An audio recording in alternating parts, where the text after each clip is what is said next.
Hi, everybody. This is Mike, and today I have Joel Kimmelshue with me from Land IQ to discuss their latest acreage report that was released in November. So thank you, Joel, for coming on. Happy to be here. Thanks for having me again. I know we've had you on before, but can you maybe just give us a quick background of yourself and Land IQ for those who haven't heard it? Yeah, sure. So Land IQ, we're primarily an agronomic firm, but we marry the two disciplines of agronomic sciences and what I call spatial sciences. So for the purposes of the discussion today, we do a lot of other things, but for the purposes of the discussion today, the best way to describe what we do is we look at things on the ground and from the sky. And so there's a total ground truthing component of our mapping. So best way to say is we map every single agricultural field in California. Yeah.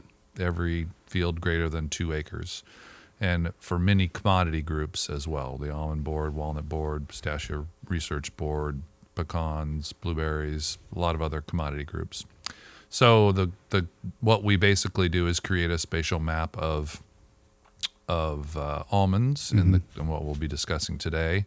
In particular, where they are, how big are the acreages, how old is each orchard, what is the condition of each orchard. Right. So all of these things come into play when estimating total yield across the state.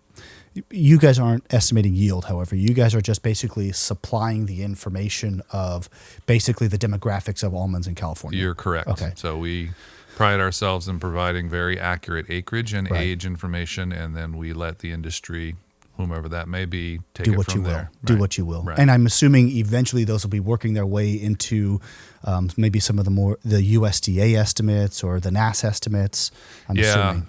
They are actively used by USDA NAS now after the last, I guess 3 or 4 years. The Almond Board of California has said, we really don't want 2 numbers out Right. there anymore.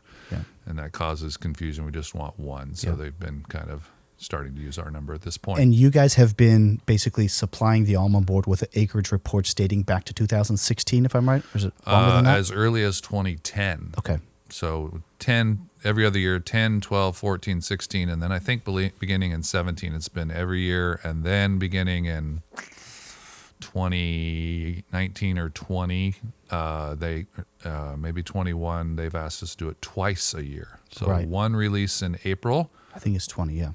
Yeah. One release in April that is the bearing acreage and an initial estimate of removals, and then the November release right before the almond conference is everything else: bearing, non-bearing, total removals, stress, and such. So the report that you guys released in November, that is basically going to be truing up the bearing acreage and the removals that the 23 crop was produced on.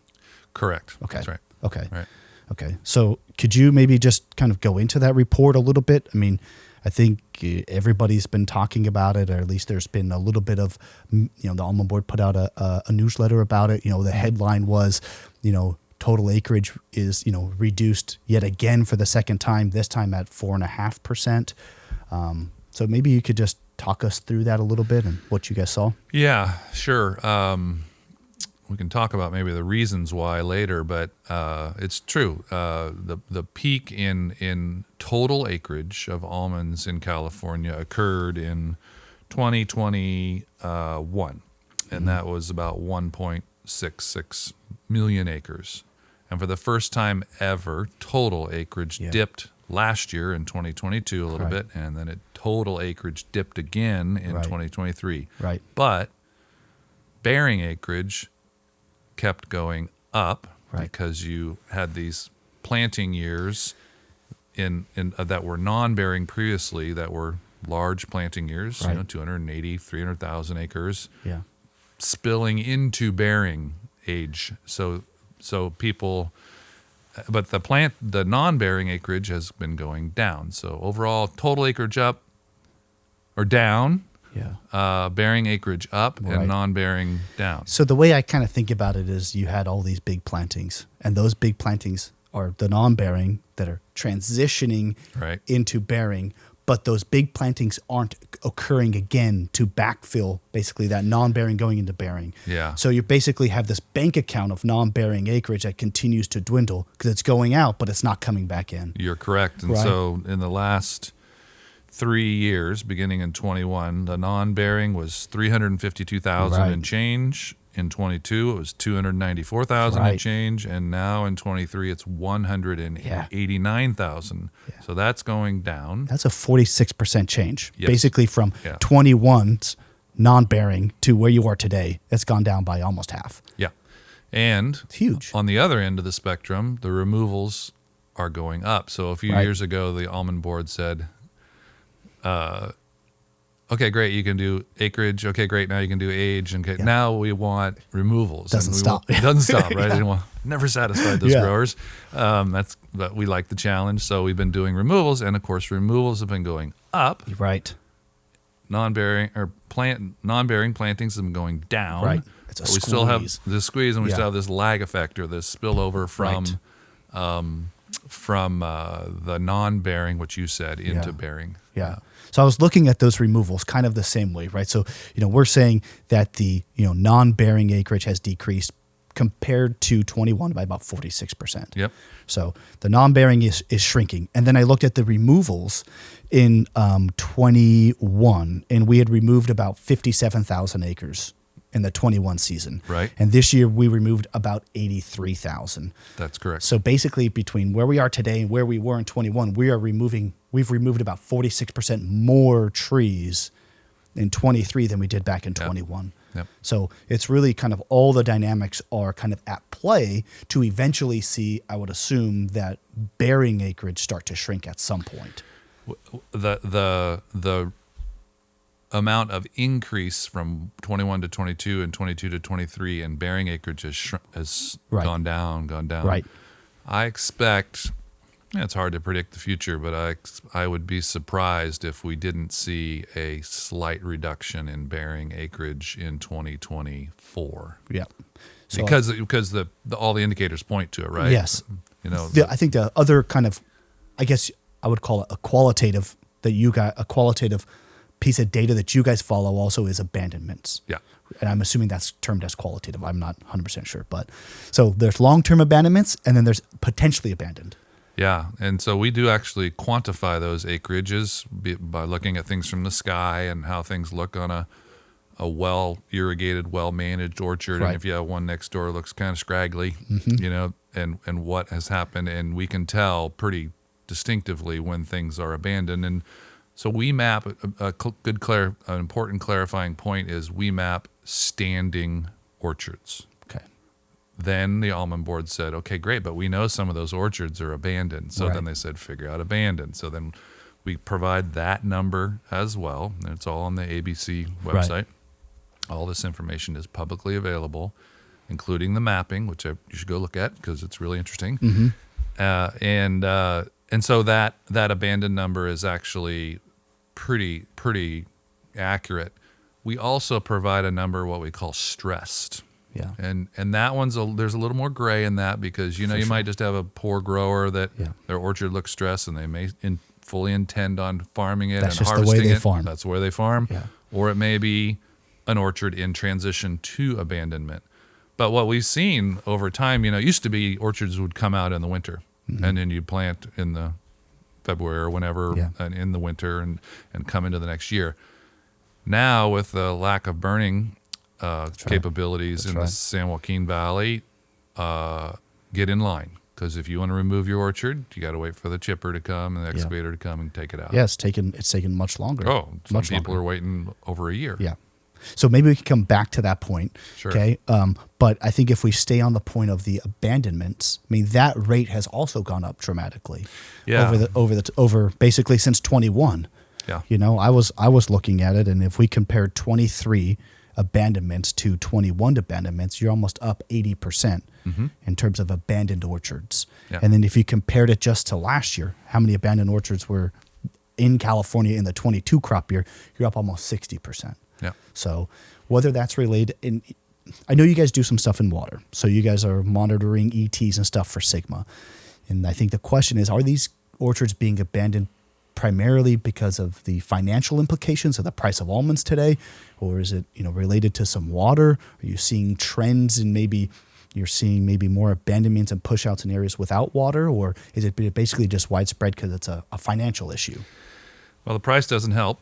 Yep. That's for sure. And, we don't remotely sense people's financial conditions. But also, we are very actively involved in SGMA and provide ET on over 3 million acres now, a lot of it almonds.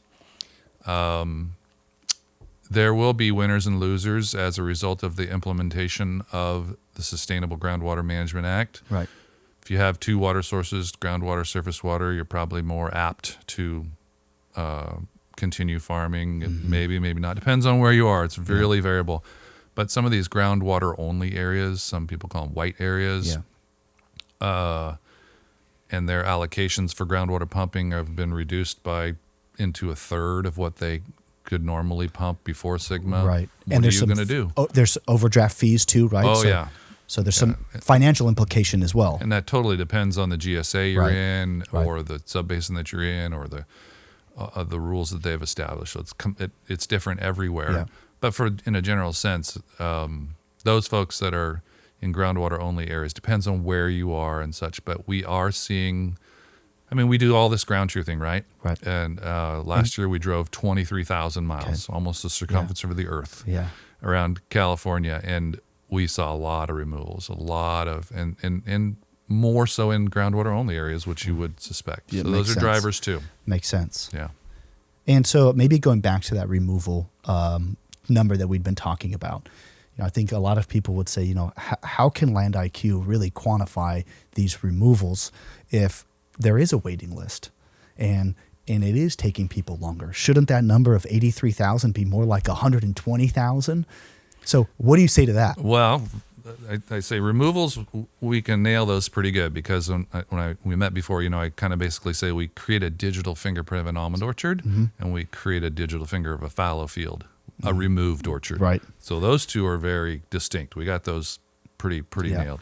The abandoned ones, we're pretty confident in those numbers too. Plus or minus probably 10 or so %. It's that kind of gray area and the stressed, and where are those going to go? And we can only do so well, and that's a grower decision on how they want to manage that orchard. Right. So we tell people it's stressed.